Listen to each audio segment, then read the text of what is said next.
Good afternoon, everyone.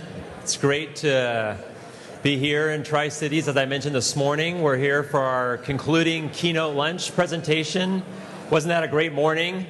You heard from some great speakers. I want to thank everybody for being with us here this morning. Great presentations. For those of you just coming for lunch, welcome to our 2015 Solutions Summit. I'm Dan Mead-Smith. I'm the president of the Washington Policy Center. And on behalf of our staff and our advisory board, we're thrilled to be here in Kennewick for our second Solutions Summit that we did also in 2013. We're thrilled to be back here today. And then tomorrow we're doing this in Bellevue. So we're doing a very similar conference with about 400 folks in Bellevue tomorrow. So this is a busy 2 days, but this is an important legislative session. As I mentioned this morning, maybe one of the most important legislative sessions in the state's history, at least in recent memory, with the amount of issues, controversial issues, Supreme Court rulings, the budget. It's going to be a very important session. This is a great way to kick it off. I want to thank all the elected officials that are with us today. I want to introduce the state legislators that are here. We're honored to have so many folks. So if all the elected officials could stand, I'm going to read off the state legislators. Senator Mike Baumgartner, Senator Sharon Brown, Representative Susan Fagan, Representative Larry Haler, Representative Ross Hunter, Senator Jim Honeyford, Senator Curtis King, Representative Brad Klippert, and Representative Joe Schmick. Thanks for all your service. We wish you all the best next week. I mentioned this morning, but it really is important to us for you to fill out this yellow sheet, this survey. This is how we design this year's event and how we'll design the next one. So if you could please fill out the survey. We'll use that for future conferences here in the Tri-Cities. This afternoon, we have a great opportunity to cap off our day by hearing from one of our nation's great governors, Idaho Governor Butch Otter. He'll be coming up here in a few minutes. I want to thank all of our statewide sponsors of the event. An event like this, especially over 2 days in 2 cities, can't take place without the support of all of our sponsors. So we have our statewide sponsors, Bristol Myers Squibb Company, Chevron, Case Smith, Keep Washington Competitive, Physicians Insurance, Primera Blue Cross, and Washington Trust Bank, and our local and regional sponsors, Columbia Bank, Anderson Hay and Grain, Reese Concrete Products, Tippett Company, Lamson International, Sensky Lawn and Tree Care Services, Mickey McKinnon State Farm Insurance, the Home Builders Association of Tri-Cities, Yakima Valley Community Foundation, Conover Insurance, and Tom Power. Please join me in thanking all of our sponsors today.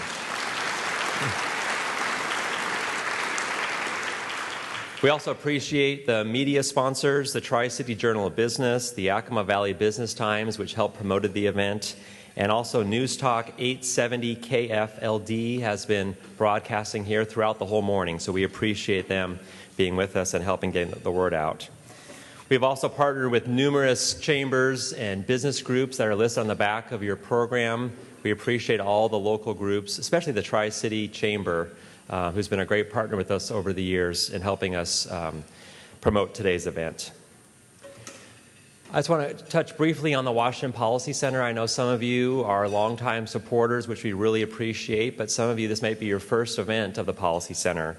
A great place to start is the Viewpoint magazine. This is our quarterly publication we put out at the Washington Policy Center, and this issue is celebrating 5 years of success in Eastern Washington. So it's been a fantastic ride for us with Chris Cargill leading our Eastern Washington office for the last 5 years. Time has flown by, and the impact has just exceeded our expectations. So this is a great way to kind of catch up on what the Policy Center has been doing, especially here in Eastern Washington. And we're going to have Bob Tippett come up here in a little bit, too, to talk more about what our impact's been. And if you're with us this morning for our keynote breakfast, you heard our announcement that Congressman Doc Hastings, who spoke at breakfast, will be honored with our Champion of Freedom Award at our annual dinner in Spokane later this year. So I know a lot of folks come up from the Tri-Cities. About a third of our 700 people who attend our event in Spokane each fall are from this area. So we appreciate that, and we're excited to honor your home Congressman Doc Hastings this fall. And stay tuned for our keynote speaker announcement here in the coming weeks. We've had some great speakers in Robert Gates, Charles Krauthammer, J.C. Watts last year, and we're looking forward to our best dinner yet this fall. WPC is a nonprofit independent public policy research organization. We're made up of 6 research centers. If you were here this morning, you saw all 6 of those centers in action. You went to our small business, government reform, healthcare, education, transportation, environment sessions. We have a full-time research director on each of those 6 areas, and that's where we focus our work. So we do some of your traditional think tank papers. We also put out numerous op-eds. We're doing more and more short videos to get our word out to more people. And we're in the media 5 times every day in Washington State. So a big way to get our message out is our work through the media. And it's amazing to see our work on average 5 times every single day in Washington State, whether that's on radio, which we did here this morning, TV, which I saw one of our center directors being interviewed here on TV, or newspapers. We're regularly featured in the Business Journal here and in the Tri-City Herald. Another one of our new areas of focus is our Young Professionals program. So we're trying to educate the next generation of leaders in our state. So we started a Young Professionals program for folks in their 20s and 30s to learn more about public policy. And we have a Young Professionals board made up of folks all across the state in that age demographic. We're starting to do more and more work on college campuses. We opened our first Washington Policy Center Club at the University of Washington last year, and we're going to hold debates this year in Gonzaga and for the first time at Washington State University, which we're really excited about. Another part of our Young Professionals program is our Jennifer Dunn Thompson Scholarship. Jennifer Dunn was a member of Congress in our state who served with Doc Hastings for a number of years.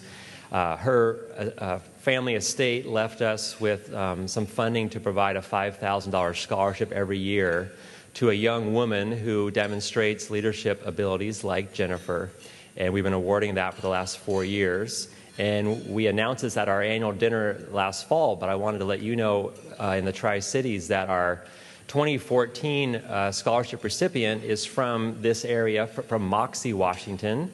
Stephanie is here with her dad. So Stephanie, if you could stand up. She's our Jennifer Dunn Thompson Scholarship recipient for this year. She's a junior at Washington State University, and she's going to use her scholarship funding to intern for Kathy McMorris Rogers' office in D.C. just in a few weeks. So we're excited to watch her career. If you're interested in getting to be involved with the Policy Center or not already a member, I encourage you to fill out the blue card on your table. This will make you a member for free for 6 months. You'll receive our weekly emails during the legislative session. As I mentioned, this is a key session, lots of activity, and the best way to follow what's going on is by being part of Washington Policy Center. So by filling out this card, you'll be a complimentary member throughout session and receive our emails and our policy work and invitations to events. I know Chris is planning to hold at least 2 events here in the Tri-Cities during the legislative session. So this is the way to stay involved over the next few weeks. In 2009, as I mentioned, we expanded our operations in Eastern Washington and formed an Eastern Washington Advisory Board, hired Chris as our Eastern Washington Director. And as Chris mentioned this morning, there's lots of folks to thank for our impact, but our Eastern Washington Advisory Board has been influential. So if all the Eastern Washington Advisory Board members could stand now and be recognized, that would be great. I know Jeff's here, and Melanie, and Lori, Bill Lampson.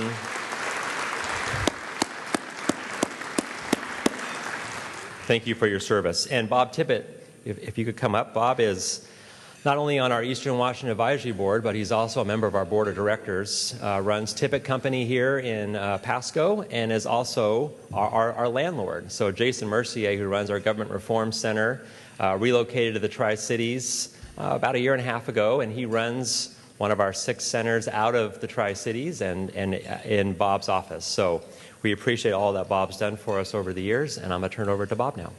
Thanks. Thank you. Governor Otter, I'm glad you're here today. I spent most of my high school, junior high, and college years in Idaho, 2 years at the University of Idaho and 2 years at Boise State. I just have been trying to figure out how to navigate that quicksand between the Broncos and the Vandals. Perhaps you give me some tips. Well, it was probably a little over 8 or 9 years ago that I stumbled into a guy named Mr. Baldwin, who was on the Board of Directors of Washington Policy Center. And he began to tell me about the center and the impact that it was having in terms of a team of people that were writing very good public policy evaluations. Well, I listened to him for about 2 years, and finally I began to read some of the material, and I thought, you know, I was at a place of real frustration where I had seen so many pieces of legislation hit the legislature every single year, sometimes 2,000 pieces. And what was really frustrating to me was that you heard both sides of arguments, whether it made sense or not, and who has the time to sort through all that? Well, Washington Policy Center, I had discovered, did some really important things. First, they identified the most important pieces of legislation. They evaluated that. And they helped us understand more clearly and succinctly the consequences, or for that matter, the unintended consequences of proposed legislation. So over the time, they've just got better and better, and I eventually got involved in committee and then got on the board. I'm very proud to be on the board, very grateful for the work they do. And they have good information, manuals and stuff that you can look into and about any policy that's been handed down here, and you could begin to see the richness of what they do. The biggest and one of the most important things that they have done, however, we have done, I believe, is learning how to communicate these policies. And this is being done through the work of good media and good relationships, but it's been built upon integrity and credibility so that both sides of the aisle can come to the center and get good, clean, fair information. One of the things that we have been working on very diligently here in Eastern Washington is to go towards this huge business that we have in this state called agriculture, and all the resources in and around agriculture that are critical: power, particularly land use, water, all these things. And so we're in motion on creating another center that will begin to celebrate the important things surrounding that. Right now, I'd like to kick off here a little bit and show you a video, and then following that, we will invite up Chris Cargill, who has been our champion here in Eastern Washington, to help us bring a lot of this about.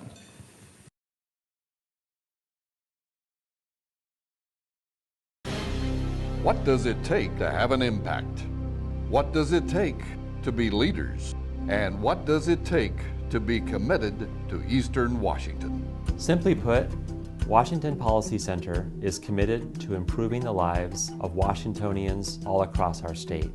As one of the largest state-based research organizations in the country, we have a statewide staff of 17 and offices in Spokane, Tri-Cities, Seattle, and Olympia. And our ideas and research are routinely used by both parties at the local, state, and federal levels. The work of the Washington Policy Center covers 6 research areas: education, environment, government reform, healthcare, transportation, and small business, with experts in each field producing high-quality analysis. Citizens also depend on our legislative website, washingtonvotes.org. Each year, WPC's ideas and recommendations become law. Our research is in the media more than 5 times a day in Washington State. It's Chris Cargill with Washington Policy Center, filling in for Mike Fitzsimmons on this Thursday afternoon, and we're talking about public charter schools. And the center organizes public events and conferences throughout the region. We want to welcome you this morning to our introduction and celebration of Eastern Washington's first public charter school, including the highly successful annual dinner events in both Western and Eastern Washington. 5 years ago, we decided to step up our commitment even more. That's when we decided to open our Eastern Washington office.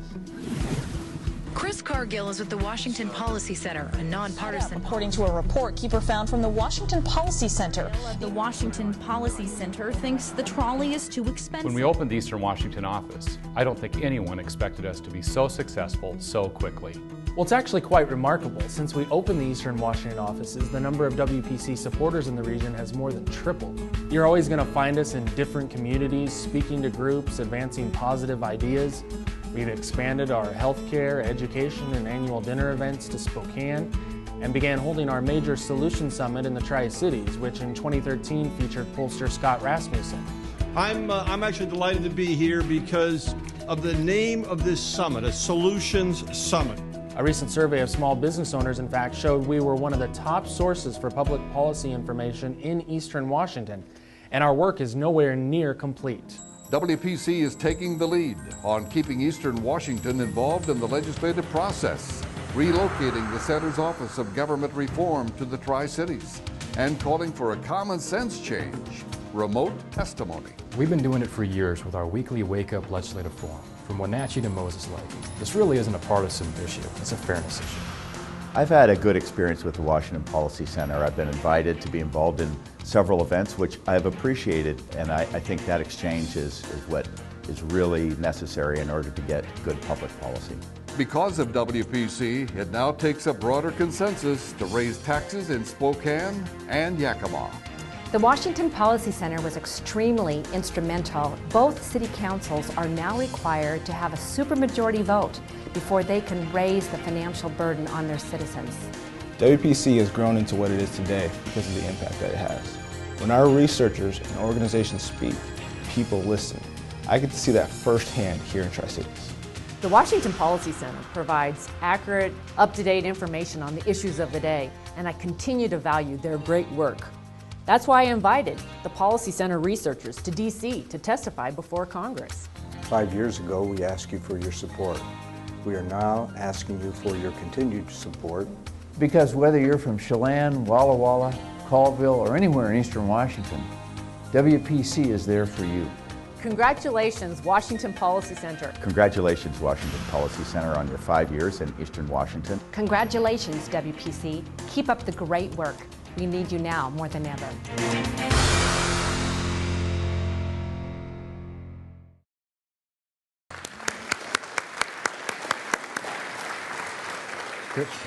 Chris, come on up.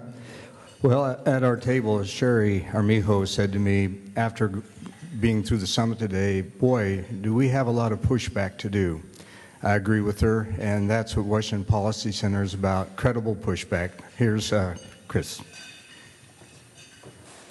Well, thank you all very much. It's a great pleasure to once again hold our Solution Summit in the Tri-Cities. You saw some video from our Solution Summit that we did about last year at this time.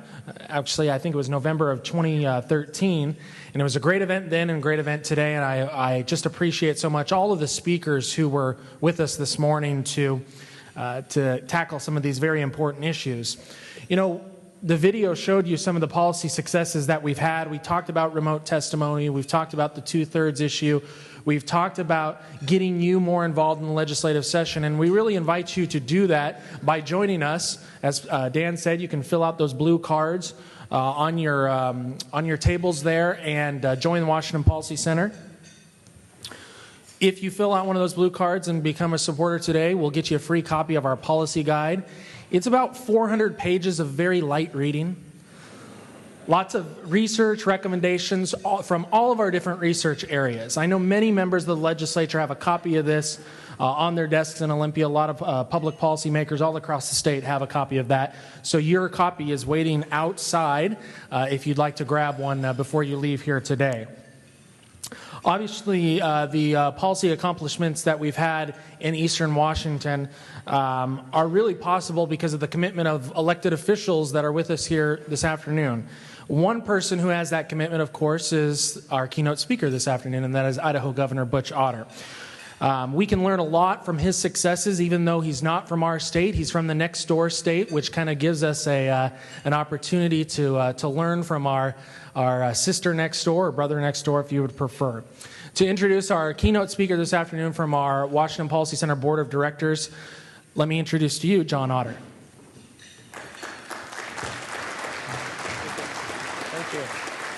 Thank you, and thank you as well for being here today.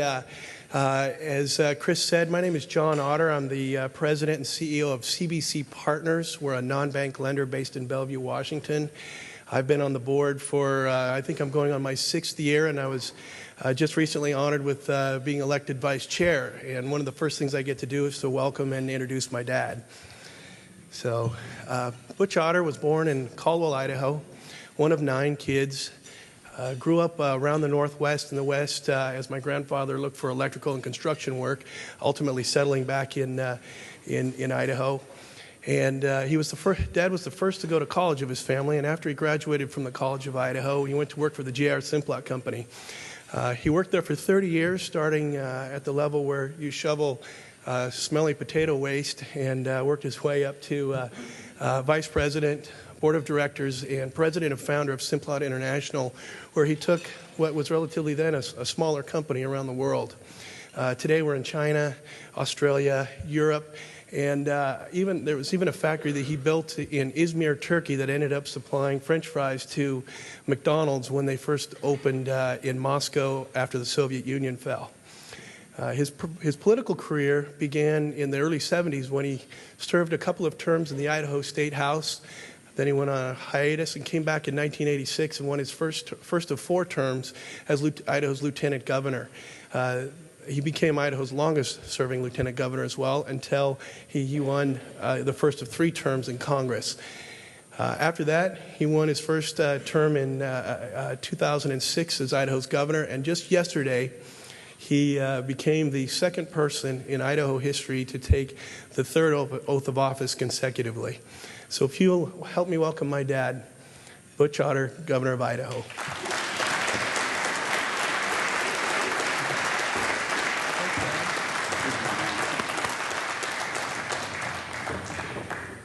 Well, thank you, John. I could have listened to that all morning or all afternoon. In fact, there for a minute I thought I was going to have to.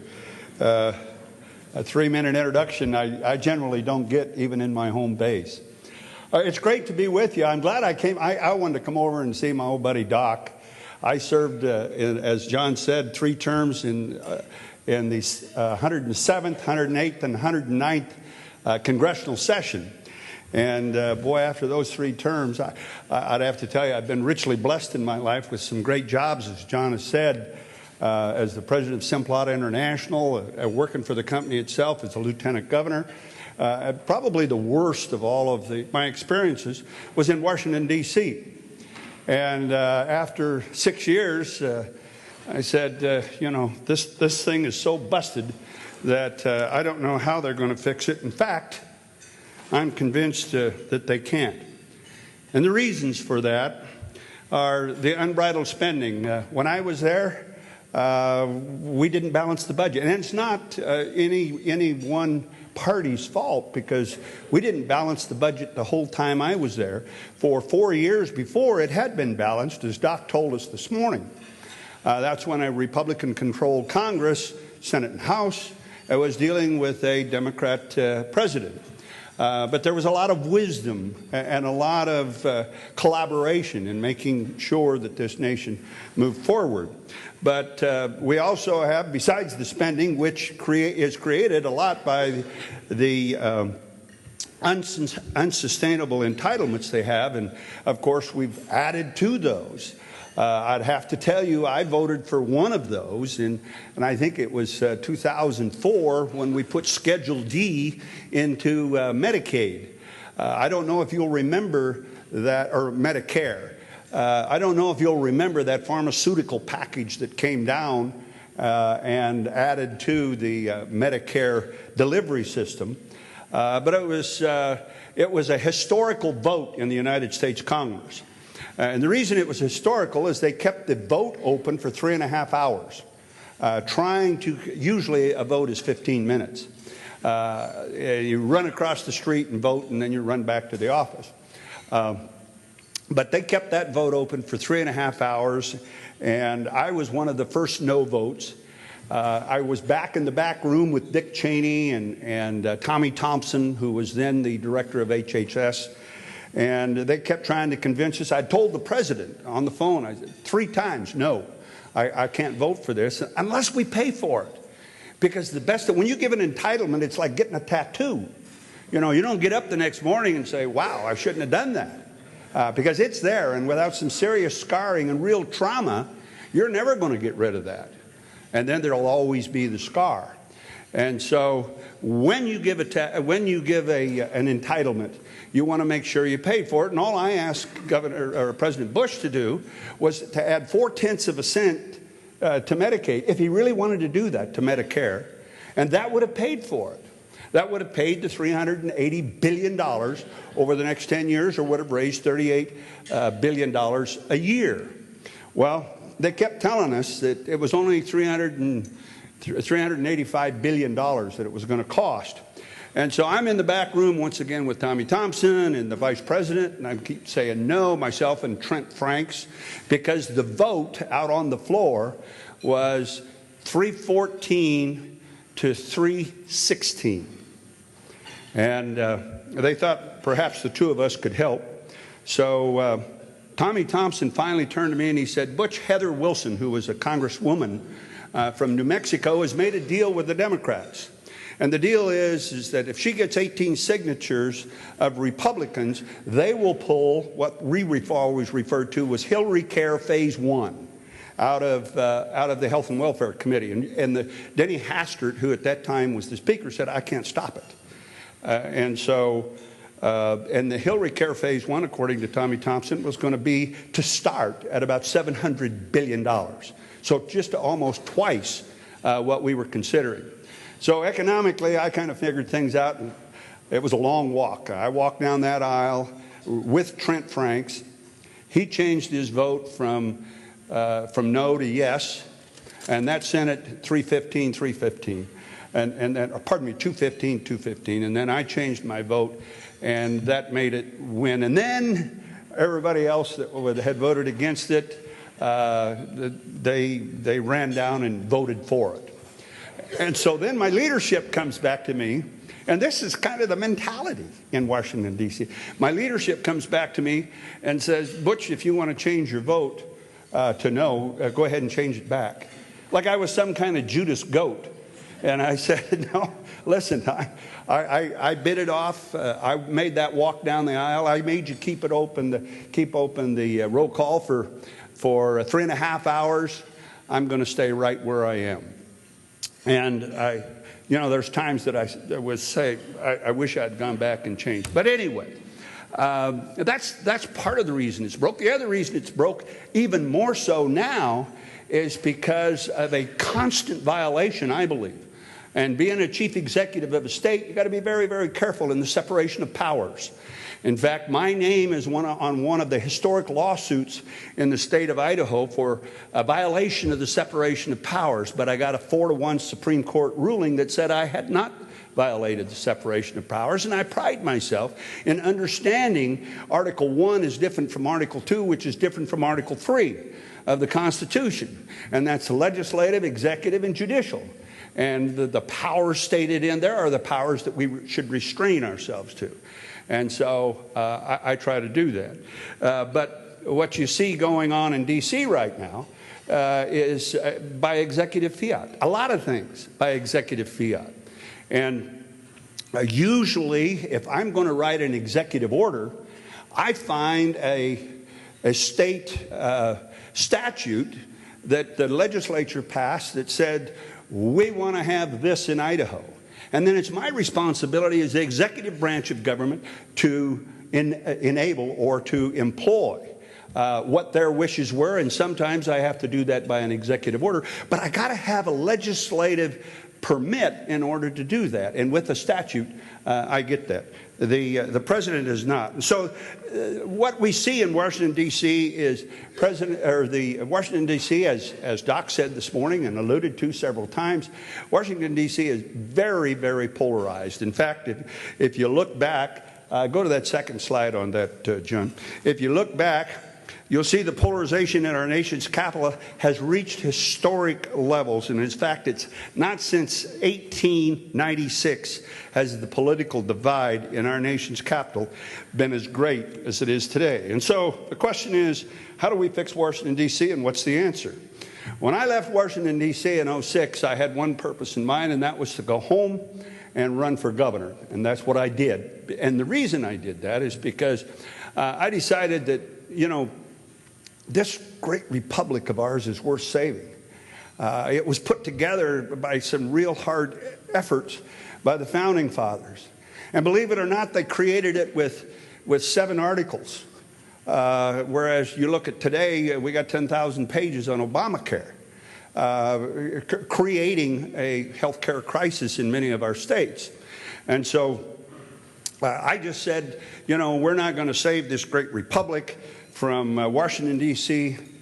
I've always had a lifelong belief and a reverence toward the fact that I don't believe in any sense of the word the created can ever be greater than the creator. So I said, we're going to have to go back and recreate this, save this republic, and our only potential for doing that is one state at a time. Little did I know that there were going to be a lot of other folks that followed. Little did I know that the worm was really going to start turning in 2010, because remember, I left in 26. But in 2010, the Democrats held, and let me say for the purpose, I've got a lot of friends that are Democrats, and they're not always the problem. But what I see happening in the state is encouraging to me, and it should be encouraging to you, and especially the mission that you folks are on at the Washington Policy Center. Because you become the conduit, you become the research arm for a lot of people that haven't got time to sit down and listen to anybody but CNN. Thank God that we got Fox News. I don't think my channel will go to CNN. But I can tell you this, the work that you do, the research that you do, the information that you put out arms as well as we can be armed and should be armed. In fact, I told John here not too long ago, I said, you guys ought to franchise this idea and ship it around to other states, and I'd welcome you over to Idaho, although you're going to have to call it the Idaho Policy Center. I don't think that would work in D.C. But anyway, in 2010 to 2014, Republicans held more legislative seats than the other side. Now, let's see what's happening at the chief executive level. In 2015, the state control shifted to 31 GOP governors, 18 Democrat governors, and 1 independent. And that trend has continued. Now, what happened last year was we retained, or last fall, we retained 3 tough seats. Wisconsin, Florida, and Maine were retained by the Republican governors.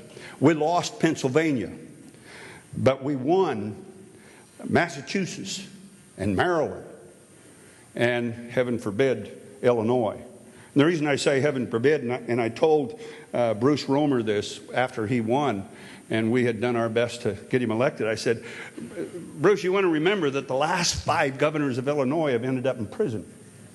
That wasn't the next term that they were looking for. But I served with Blagojevich, but it started with Ryan, by the way, a Republican. But the last 5 governors have gotten 1 extra term than they counted on, and that was in prison. And so that shift has kept up. And then you see, all right, and I'll get into this a little bit later. You'll see what governors have done. But this gain that we've seen which is in the state legislators. Just kind of go through that. I want you to watch this map change. Now, the red states are Republican, the blue states are Democrat, and the yellow states are one body, is one House is Republican and the other House is Democrat, with the exception, of course, of Nebraska, which has a unicameral legislature. So out of 99, you heard this morning, and I apologize for repeating it, but I would love to steal the words out of my good friend Doc Hastings' mouth. But so the GOP now has a majority in 30 states and hold 55% of all seats. The other party has 11 states. So I believe for our saving the republic, we're moving in the right direction. But who controls what? Now let's base it on population. The red states' population is 145 million plus. Blue states, just under 50 million folks plus. And the shared, the white states, are 112. So if you almost have to add the blue states and the white states, the shared, in order to come up with a number greater than what I believe the Republican principles and the less government, more conservative government, more frugal with the folks' money these states are going to move to. So in 2014, we flipped 9 chambers. Now the Republican gains are historic. 21 governorships are the second highest GOP total since the 1920s. 4,100 state legislative seats, the highest the GOP has had in the entire history of the United States. 69 of the nation's 99 state legislative chambers, the highest total in history. More than half the nation's lieutenant governors, attorney generals, and secretaries of state and state treasurers are now Republican. And what has happened since the Republicans have taken over? Those governors in the red states have cut taxes by 36 million. In that same time period, the governors in the blue states have raised taxes $58 billion. And that's a trend that I believe has been successful for us, and this is why. If you start taking a look at where people are moving to, they're voting with their feet. They're going someplace else. You know, that's one of the freedoms that we still have in this great country of ours. And so you take a look at the top 10 states where they're moving to. In a minute, I'll show you where they're moving from. But you will see the top 10, out of the top 10 states, all but one are actually governed in red states by Republican governors. Now, the people that are voting with their feet in those top 10 states, as I said, all are but Washington, D.C., and excuse me, there's also, I couldn't read that through my it's also, who is that? Colorado. Yeah, John Hickenlooper, who is, by the way, a very conservative Democrat. I served alongside him in the Western Governors Conference when I was chairman, and he just finished his chairmanship. We're very conservative policies that are coming out of the Western Governors. And so what moves with the people? The next slide will show you what moves with the people. HowManyWalks.org is an address that you ought to write down, and you ought to go to HowManyWalks.org because it will show you the wealth migration in the United States, where it's going. In fact, you can go right down to the county within a state. Now, if you'll see where the money is leaving and where it went to, I don't need to read those for you, but I will tell you, when you take a look at the states where the money is going, obviously where the people are going, because they got their wallets in their back pocket, and they got their future. They want their future to be one that's bright and comfortable. And so you can see from where the money is coming to where the money is going. Idaho's gain was obviously somebody else's loss, including Washington, because we gained from California, Washington, Nevada, Oregon, and Colorado. We did lose wealth to those states, Florida, West Virginia, and a couple of others. Now, one of the other barometers of any economy is how many people are working at their job stations and paying taxes and providing the revenue for government, and why are they there? So the unemployment rates, if you look at those 6 states, have below 4%. Every one of those states, with the exception of Minnesota, is a Republican governor. Unemployment rates that are below, by the way, 4%. Idaho came from dead last one time almost to the 5th fastest growing economy in the United States last year. Now, who was ahead of us? Wyoming, North Dakota, West Virginia, and Oklahoma. And we were number 5. I was just asked at our table, how many natural resources do we have? We don't, you know, your governor over here would love us over there because we don't have a carbon footprint. In fact, we sequester more carbon with new growing trees, quite frankly, than we create. So we are a net negative in carbon exportation, migration out of Idaho. Next slide will show you the growth in real GDP. So, and you'll see once again why we are the 5th fastest growing state in our percentage of growth. So how do we fix all this? Where do we go to surrender, as somebody might say? Here's where we go. Next slide. Final slide, please. And this is the essence of my pitch to the legislators in the room. You know, be your own boss. That's what Article 10, or the 10th Amendment to the Constitution, that's our contract, 28 words. That's our contract with the federal government. And it says basically that those powers delegated to the United States by the Constitution, nor denied to the states by it, are reserved to the states respectfully or to the people. 28 words. That's our contract. Now you can look at Article 4 and say, well, there's some things in Article 4 that's also our contract. But what do they guarantee us? A Republican form of government. They guarantee us that things that happen in Washington in contracts can also be applied in the state of Idaho. They guarantee us that they can't dissolve the states. That the states are protected from anxious anxiety and dissatisfaction from Washington, D.C. Should be. But we are assaulted constantly. I govern a state of which 65% of the state is federal land. 21 million acres, 35 million acres. 21 million acres of Forest Service and another 14 million acres, 14.5 million acres of Bureau of Land Management, Department of Interior land. So twice in my political lifetime, governors have left Idaho. Cecil Andrus under the Jimmy Carter administration, Dirk Kempthorne under George Bush II administration, have left Idaho as governor and gone to Washington, D.C. to head up the Department of Interior. When they got there, they were governing more of Idaho's landmass than I was, because that's where the decisions are made about the pursuits that can happen on that land.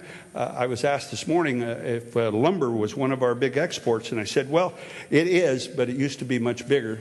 When I represented the 1st District of Idaho.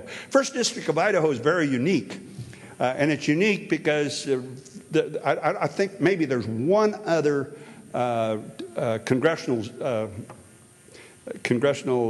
district that has 2 time zones in it. There's no other that has 2 time zones and is bordered by 5 states and a foreign country. And I used to think that foreign country was Washington. But they tell me, no, it was Canada.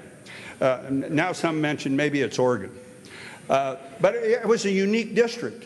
And in that district, in 1990, when I was lieutenant governor, and when the West Coast was going through the throes of one of the first casualties of the Endangered Species Act, called the spotted owl, we went from 70-some lumber mills to 34.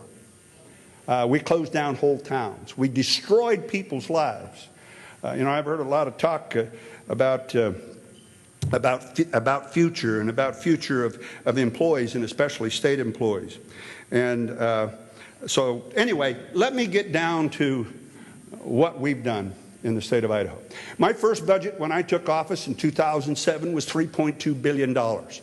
$3.2 billion for about 1,400,000 people, and that's an annual budget.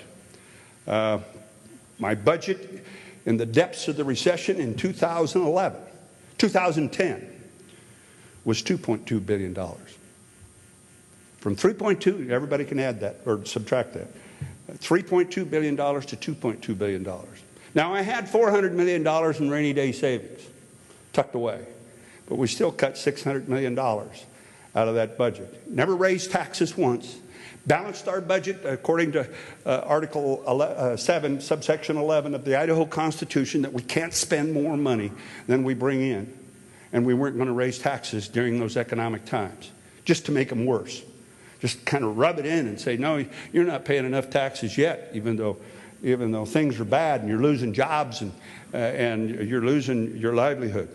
And so I'm telling you that it can be done. I've been on Neil Cavuto several times.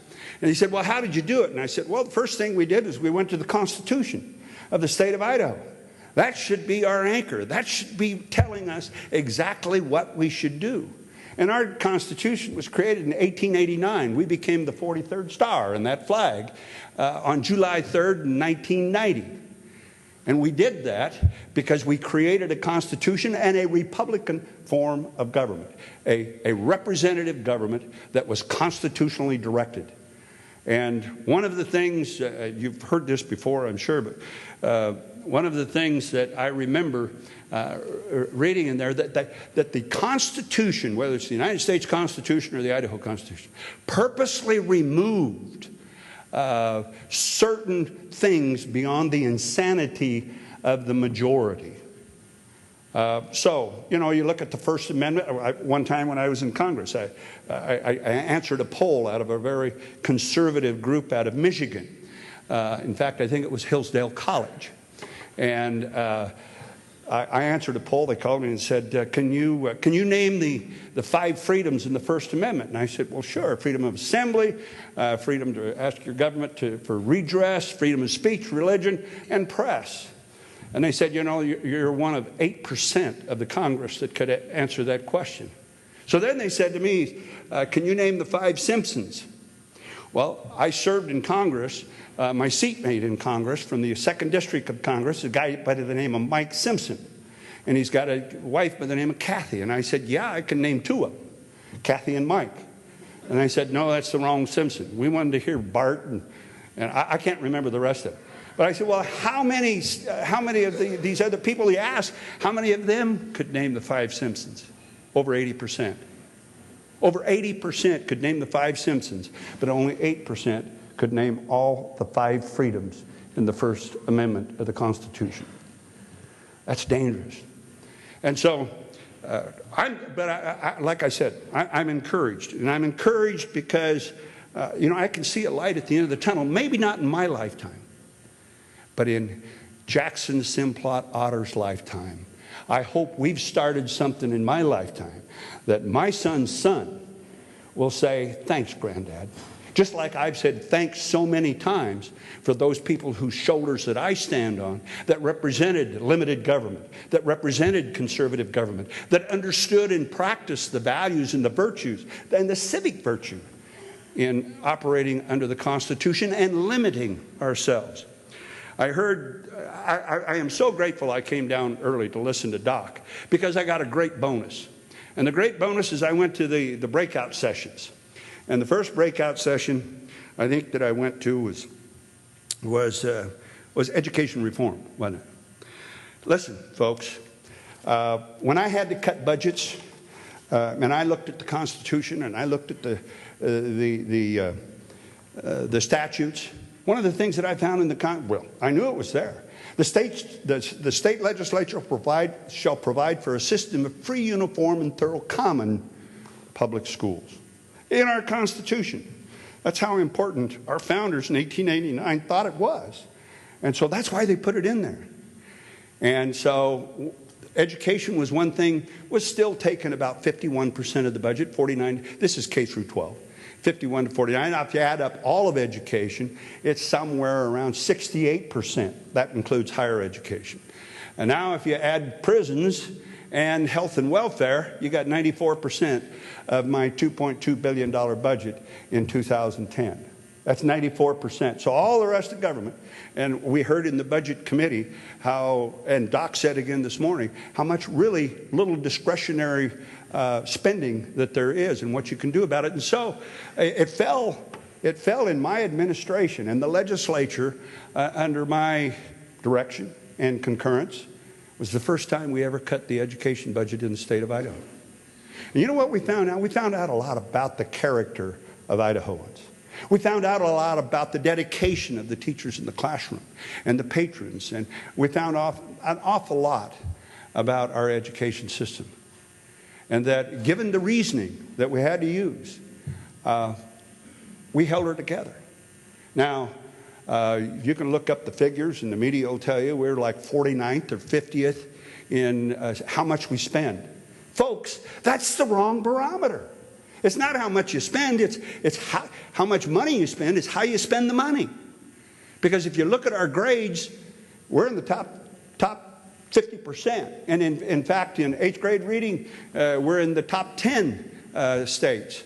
And in 8th grade math, I think we're in the top 15%. Now, is that good enough? No. No, it's not. But we learned a lot about ourselves.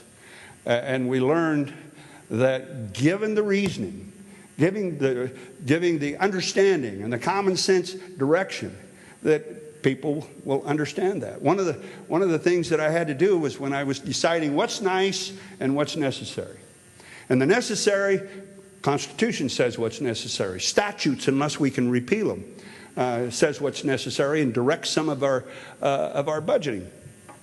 And so one of the things that I noticed that we were doing, because I said, I want to know how much off the balance sheet money I owe. What's my long-term liability? And one of the things was I had a $474 million unfunded medical liability for state employees. I said, how in the hell does that happen?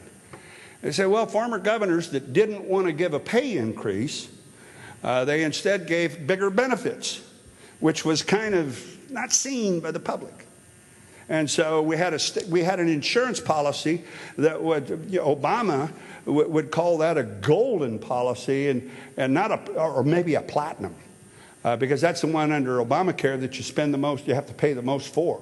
It's kind of a success penalty.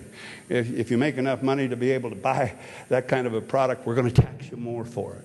And that's precisely what happens. Today, the last time I checked, that $474 million liability is $83 million. And it was growing at the rate of $35 million, and it's going just the opposite direction. What happened? Well, when the governors made those promises, they said, and by the way, when you retire, I'll pay your insurance premium forever. That's another benefit. You'll have to pay a little bit, but I'll pay your insurance. So they were paying $230 a month, a retiree was, and the cost was $9,200 a year. Now, it doesn't take a Phi Beta Kappa in mathematics to figure out that doesn't work. And so what I said, listen, I've also been paying another insurance policy for you, and it's called Medicare. And so if you retire at 62, I'll pay till 65. But at 65, you're going on Medicare. And I'll go to the insurance companies in Idaho, and we'll put together a supplemental package that will help you pay for the kind of insurance and health care that you're going to need. And we found out that we could buy that supplemental for $120 a month. And it took me 2 years to convince people of this, but when they finally figured out that they could save about $1,200 to $1,400 a year, then all of a sudden I was a hero. Thank God that came during an election year. Because if it had been the year before, boy, I'll tell you what, I checked every hardware store before I went into town to make sure they were out of feathers and tar. Because I had an idea what was going to happen to me if I went into that town. So anyway, there are things you can do. Now, we also went through, as I said earlier, our biggest budget item is education. It's roughly 50% of our budget, K through 12. We've now shifted. We've gone from K through 12 to K through career. And what that means is that education doesn't end at 12. And we don't want it to end at 12. In fact, we're under a mission right now to make sure that at least 60% of the people in the state of Idaho between the ages of 25 and 34 have some kind of a secondary education degree beyond high school. So is it an associate degree from a community college? Or is it a 4-year degree? Or is it a 6-year degree? Is it a master's? Is it a doctor? That's exactly what we want. We want to build a workforce that's ready for the world to come forth. So let me tell you what we did in education reform. And it took me 2 years to do this. And I got beat up severely for it, as did my superintendent of public instruction. First thing we did was we said, you know, the most important education tool we got is a teacher in the classroom. And so let's pay for it. And so we established a tiered licensure system, which I'm going to the legislature this year. Now, that's the professional status. You're either a professional teacher or you're at least a licensed teacher in the classroom. You've got 3 years to move on up to the professional level. And to do that, we're going to raise your pay by 25%. And then when you move into the professional level, you'll be making up around between $55,000 and $65,000 a year as a teacher in Idaho. They were making $30,000 a year. But there was something we got for that. First thing we did was we got rid of seniority being the reason that couldn't be touched during a reduction in force. In other words, we wanted to keep the best teachers in the classroom, and so we said just because somebody came in when we were making some of those cutbacks, we had teachers that were 3- and 4-year teachers in the classroom, but we also had teachers that were there 20 and 25 years. And so the teacher that was there 20 and 25 years, we said, we're going to cut back or we're going to have a furlough day for it. He said, no, you're not. Under my contract, you fire that teacher that's 3 or 4 years, fresh out of college, with the latest technology, the latest education capabilities. And so we really couldn't make those decisions, nor could the local superintendents nor patrons make those decisions based upon the quality of what was happening in the classroom. But it was instead the length of time spent in the classroom. That's the wrong barometer. And so we were successful. All budgets in all 115 school systems in the state of Idaho are online. And every dime they spend, a patron can go to their computer and go online and find out exactly what that money's being spent right there at their local school. We've hooked up all the schools in all the high schools in the state of Idaho with the IEN, the Idaho Education Network.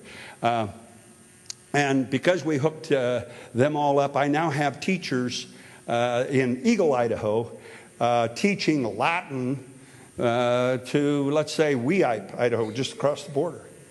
But we couldn't get a Latin teacher to go to Weippe. Or we couldn't get a Calculus 2 teacher to go to Jerome and live in Jerome. No, they didn't want to do that. And so how am I going to comply with a system of free, uniform, and thorough common public schools? But technology saved the day. And so now all of the geography.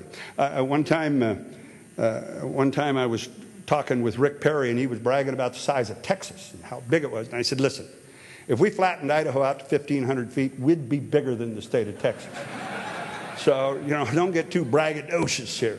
But you know, Lewis and Clark were the first ones.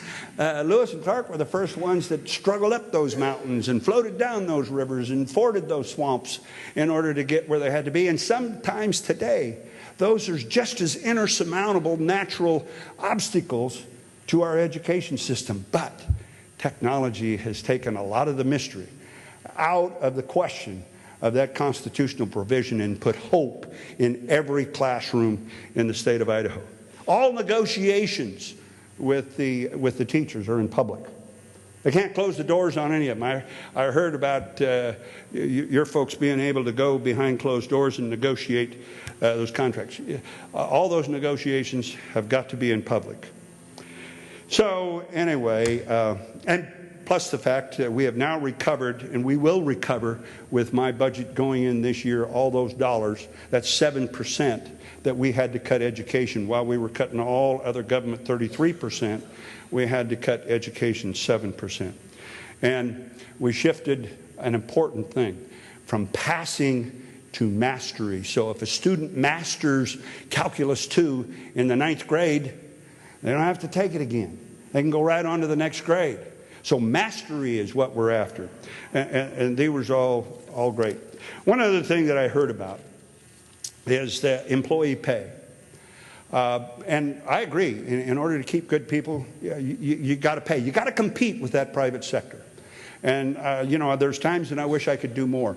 But there is something I changed that we weren't doing before. When we gave a 3% increase, we gave 3% across the board. Everybody got 3%. We don't do that anymore. Now we give that 3% total funds to that director in the department that he's overseeing. And somebody may get 5%, and somebody may get 1%, and somebody will get a message about their performance at their job. We want to use it as a management tool. And that would be the smart thing. That's what we did. That's what I did when I was at Simplot.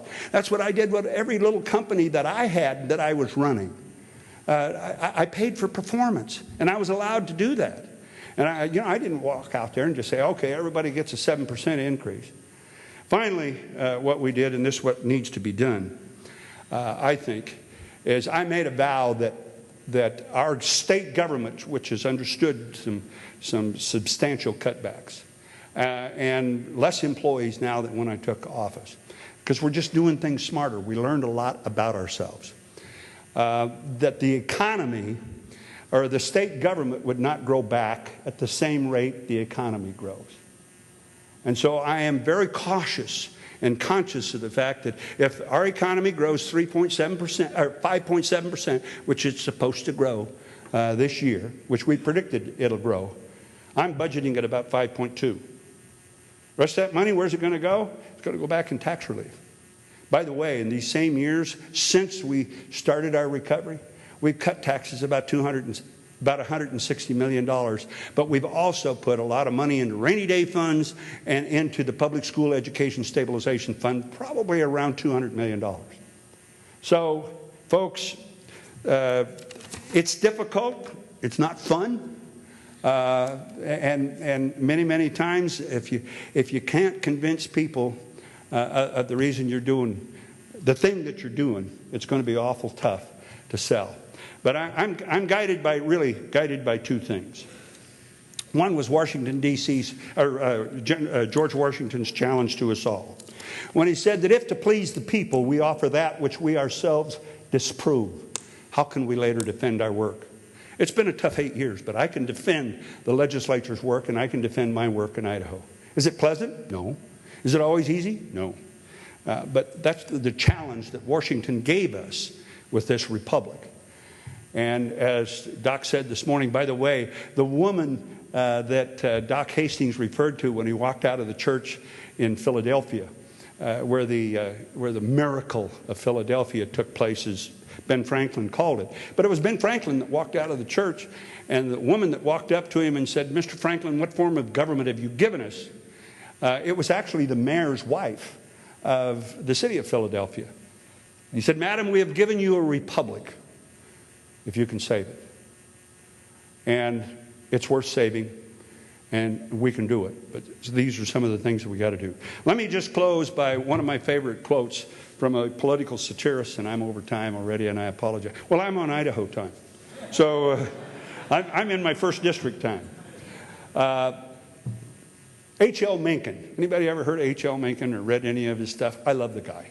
He was a political satirist, and the same newspaper guy that I dislike today because he's so critical and such a cynic.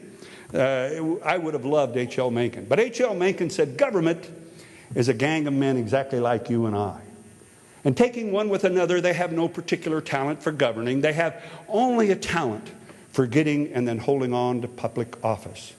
By and large," he says, "the politician accomplishes this feat by finding a group of people who pant and pine for something they can't otherwise get, and the politician promises to give it to them. 9 times out of 10, he said, that promise is worth absolutely nothing. But the politician makes good on the 10th time by looting A in order to satisfy B." So he concluded that all elections are nothing more than an advanced auction sale on stolen goods. So with that, folks, thank you so much. I apologize for not leaving time for questions. Thank you.